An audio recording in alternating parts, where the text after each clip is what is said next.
ሰላም ጤና ይስጥልኝ የዕለቱን ዜና ይዘን ቀርበናል። በቅድሚያም አርዕስቶቹን 1800 ሜጋዋት የማመንጨት አቅም ያለው የኮይሻ ኃይል ማመንጫ በኢትዮጵያ አጠቃላይ የኃይል ፍሰት ላይ ትርጉም ያለው ለውጥ የሚያመጣ መሆኑን የጠቅላይ ሚኒስትር ጽሕፈት ቤት ገለጸ። ኢትዮጵያ ለቀጠናው ዘላቂ የውሃና ኢነርጂ ልማት እንዲሁም ለጋራ ብልጽግና መሪ ሚና እየተወጣች ነው ሲሉ ምክትል ጠቅላይ ሚኒስትር ተመስገን ጥሩነህ ገለጹ። የአዲስ አበባ ኮሪደር ልማት የዜጎችን ተጠቃሚነት በማረጋገጥ የኢትዮጵያን ብልጽግና እውን ለማድረግ መሰረት የሚጥል ነው ሲሉ ከንቲባ አዳነች አቤቤ ገለጹ። ኢትዮጵያ ብልጽግናዋን ባልፈለጉ አካላት የተነጠቀችውን የባህር በር መጠየቅ መብቷ እንጂ ቅንጦት አይደለም ሲሉ የዲፕሎማሲና ዓለም አቀፍ ግንኙነት መምህር እንዳለ ንጉሴ ያስገነዘቡ። በአፍሪካ አህጉራዊ ነፃ የንግድ ቀጠና የተገኘውን ዕድል አሟጦ በመጠቀም የውጭ ንግድ ዘርፉ የተሻለ ውጤት እንዲያስመዘግብ ማድረግ እንደሚገባ የንግድና ቀጠናዊ ትስስር ሚኒስቴር አስታወቀ። የሚሉት የዕለቱ ዜናዎቻችን ናቸው። ዜናዎቹን በዝርዝር እንመለከታለን። ከዜናዎቹ ጋር ሀብታሙ አክሊሉ ነኝ። አብራችሁን ቆዩ። 1800 ሜጋዋት የማመንጨት አቅም ያለው የኮይሻ የኃይል ማመንጫ በኢትዮጵያ አጠቃላይ የኃይል ፍሰት ላይ ትርጉም ያለው ለውጥ የሚያመጣ መሆኑን የጠቅላይ ሚኒስትር ጽሕፈት ቤት ገለጸ። ፕሮጀክቱ በኢትዮጵያ እያደገ የመጣውን የኃይል ፍላጎት ምላሽ ለመስጠት በሚያስችል ሁኔታ በዓመት 6344 ጊጋዋት የኤሌክትሪክ ኃይል ያመነጫል ሲልም አስታውቀዋል። ጽሕፈት ቤቱ በማህበራዊ ትስስር ገጹ ባወጣው መልእክት የኮይሻ የኃይል ማመንጫ ፕሮጀክት በደቡብ ምዕራብ ኢትዮጵያ ክልል በኦሞ ወንዝ ታችኛው ተፋሰስ ከጊቤ 3 የኃይል ማመንጫ 129 ኪሎ ሜትር ርቀት ከኮይሻ መንደር በቅርብ ርቀት ላይ ይገኛል ብለዋል። 1800 ሜጋዋት የማመንጨት አቅም ያለው የኮይሻ ኃይል ማመንጫ በኢትዮጵያ አጠቃላይ የኃይል ፍሰት ላይ ትርጉም ያለው ለውጥ የሚያመጣ ነው ሲልም ገልጸዋል። ከኃይል አቅርቦት ማስፋፊያነቱ ባሻገር የኮይሻ የኃይል ማመንጫ ፕሮጀክት ንጹህ፣ አስተማማኝና የተጠቃሚዎችን አቅምን ከግምት ያስገባ ታዳሽ ኃይል አቅርቦት የሚያቀርብ ኢትዮጵያን በምስራቅ አፍሪካ የኤሌክትሪክ የውጭ ንግድ ማዕከል ለመሆን ያላትን ከፍተኛ ፍላጎት ለማሳካት የሚደግፍ ነው ብለዋል። በሀገር ውስጥም የገጠር ኤሌክትሪክ አቅርቦትን በሚደግፍ መንገድ በመኖሪያ ቤቶችና በአነስተኛ የንግድ ስራዎች የኢንዱስትሪ አቅርቦትን ያሳድጋል ነው ያለው። ይህም ማህበራዊ ኢኮኖሚያዊ ልማትን የሚያነቃቃ የተሻሻለ የአኗኗር ደረጃን የሚፈጥር ብሎም ለአካባቢው ማህበረሰብ ዘላቂ እድገትን የሚደግፍ እንደሚሆንም ይጠበቃል ሲልም አስታውቀዋል። ኢትዮጵያ ለቀጠናው ዘላቂ የውሃና ኢነርጂ ልማት እንዲሁም ለጋራ ብልጽግና መሪ ሚና እየተወጣች ነው ሲሉ ምክትል ጠቅላይ ሚኒስትር ተመስገን ጥሩነህ ገለጹ። ምክትል ጠቅላይ ሚኒስትር ተመስገን ጥሩነህ ሁለተኛውን የኢትዮጵያ የውሃና ኢነርጂ ሳምንት በሳይንስ ሙዚየም አስጀምረዋል። በዚህ ወቅት ባስተላለፉት መልእክት ኢትዮጵያ ለታዳሽ ኃይል፣ ለውሃና ለአረንጓዴ ልማት በሰጠችው ትኩረት ለውጥ እያመጣች ሚሊዮኖችን ተጠቃሚ እያደረገች መሆኑን ጠቅሰዋል። ኢትዮጵያ የቀጠናው የኃይል ማዕከል እየሆነች ነው ያሉት ምክትል ጠቅላይ ሚኒስትሩ ለጅቡቲ፣ ለሱዳንና ለኬንያ ታዳሽ ኃይል እያቀረበች ነው ብለዋል። በቅርቡም ወደ ሌሎች ሀገራት የኤሌክትሪክ ኃይል እንደምትልክ ጠቅሰው ይህም የጋራ ቀጠና የብልጽግና ራዕይዋ ማሳያ መሆኑን ተናግረዋል። ታላቅ የኢትዮጵያ ህዳሴ ግድብ የዚህ የላቀ ራዕይ ምሰሶ እንደሆነ ገልጸው ግድቡ ጽናታችንን፣ አንድነታችንና በአፍሪካ መጻኢ የጋራ ዓለሞች ላይ ያለንን አቋም የሚያሳይ ነው ብለዋል።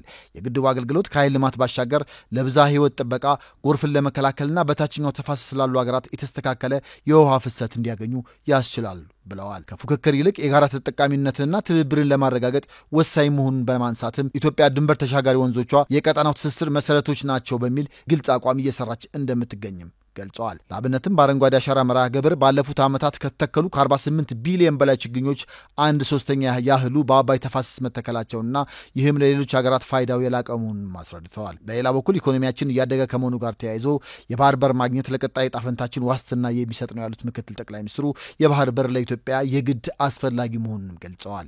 የባህር በር ማግኘት ንግድን ለማጠናከር፣ የኢኮኖሚ ውህደትን ለማጎልበትና ቀጠናዊ ትብብርን ለማሳደግ አዲስ ምዕራፍ የሚከፍት መሆኑን አብራርተዋል። ኢትዮጵያ ከጎረቤቶቿ ጋር ጣፈንታው የተሳሰረ በመሆኑ በጋራ ለመልማትና ዘላቂ ጥቅምን ለማስጠበቅ በሰላማዊ መንገድ የባህር በር ለማግኘት እየሰራች ነው ብለዋል።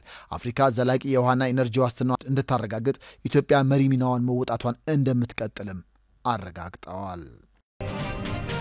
የአዲስ አበባ ኮሪደር ልማት የዜጎችን ተጠቃሚነት በማረጋገጥ የኢትዮጵያን ብልጽግና እውን ለማድረግ መሰረት የሚጥል ነው ሲሉ ከንቲባ አዳነች አቤቤ ገለጹ።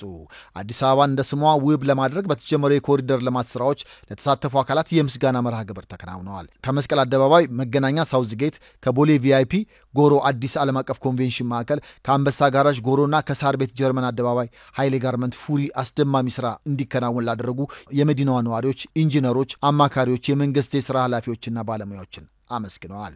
የአዲስ አበባ ከተማ አስተዳደር ከንቲባ አዳነች አቤቤ በወቅቱ እንዳሉት ለከተማዋ ልማትና ውበት ለተሳተፉ አካላት ሁሉ ምስጋና ይገባቸዋል ብለዋል። በአዲስ አበባ ኮሪደር ልማት የተመዘገበው ውጤት መዲናዋ የብልጽግና ተምሳሌትነቷን በተሟላ ሁኔታ መተግበር የሚያስችላትን አቅም መገንባቷን ማሳያ መሆኑን ገልጸዋል። የኮሪደር ልማት የዜጎችን ተጠቃሚነት በማረጋገጥ ለአገር ብልጽግና መሰረት የሚጥል ስኬት እየተመዘገበበት መሆኑንም አንስተዋል። ለዚህ ስኬት ደግሞ ከገንዘብ ይልቅ የህዝባቸውና የሀገራቸውን መልማት አስቀድመው ስራውን በፍጥነትና በጥራት እንዲሰራ ላደረጉ ተቋራጮች፣ አማካሪዎች፣ የተለያዩ ማህበራትና በጎ ፈቃደኞች ምስጋና ይገባቸዋል ብለዋል። ኢትዮጵያ ብልጽግናዋን ባልፈለጉ አካላት የተነጠቀችውን የባህር በር መጠየቅ መብቷ እንጂ ቅንጦት አይደለም ሲሉ የዲፕሎማሲና ዓለም አቀፍ ግንኙነት መምህሩ እንዳለ ንጉሴ ያስገነዘቡ። ለጊዜውም ቢሆን ኢትዮጵያ የባህር በሯን ያጣችበት ሂደት ህጋዊ አለመሆኑን አንስተው መንግስት ኢትዮጵያ የባህር በር ማግኘት እንዳለባት አምኖ አጀንዳ ማድረጉ ከህግም ሆነ ከሞራል አንጻር ትክክል መሆኑን ጠቅሰዋል። በወቅቱ የነበረው የሽግግር መንግስት እንደ ባህር በር ያሉ ቁልፍ ሀገራዊ ውሳኔዎችን የማሳለፍ ህጋዊ መብት እንደሌለው እያወቀ ኢትዮጵያን ባህር በር አልባ ማድረጉን አውስተዋል።